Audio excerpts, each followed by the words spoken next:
Kisah Nabi Muhammad dan wanita dengan tangan kaku. Di dalam kitab Durratun Nasyihin halaman 25 Mujalis yang ke-6, karangan Syekh Utsman bin Hasan bin Ahmad Syakir Al-Hubi. Diriwayatkan dari Aisyah radhiyallahu anha, seorang wanita datang kepada Nabi Shallallahu alaihi wasallam dengan tangan kanannya yang kaku. Lalu ia berkata, "Wahai Nabi Allah, berdoalah kepada Allah agar memperbaiki tanganku." Maka Nabi Shallallahu alaihi wasallam bertanya kepadanya, "Apa yang menyebabkan tanganmu menjadi kaku?" Wanita itu menjawab, "Aku melihat dalam mimpi bahwa hari kiamat telah tiba, neraka jahanam dinyalakan, dan surga didekatkan. Aku melihat ibuku berada di dalam neraka jahanam, di tangannya ada sepotong lemak dan di tangan satunya ada selembar kain kecil yang dipakai untuk melindungi diri dari api. Lalu aku berkata kepadanya, 'Kenapa aku melihatmu di lembah ini, padahal engkau dulu taat kepada Tuhanmu dan suamimu pun ridho kepadamu?' Ibuku menjawab, 'Wahai putriku, aku dahulu di dunia adalah orang yang pelit, dan tempat ini adalah tempat bagi orang-orang yang pelit.' Aku bertanya lagi, 'Lalu apa yang kau bawa berupa sepotong lemak dan selembar kain kecil itu?'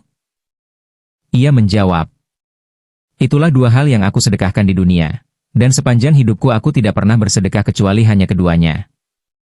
Kemudian aku bertanya, 'Di mana ayahku?' Ibuku menjawab, 'Ia adalah orang yang dermawan, maka ia berada di tempat orang-orang dermawan.'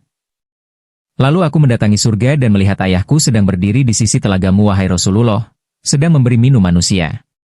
Maka aku berkata kepadanya, 'Wahai ayah, ibuku dahulu adalah istrimu yang taat kepada Tuhannya dan engkau pun ridho kepadanya. Kini ia berada di neraka jahanam terbakar, sementara engkau memberi minum manusia dari telaga Nabi Shallallahu alaihi wasallam.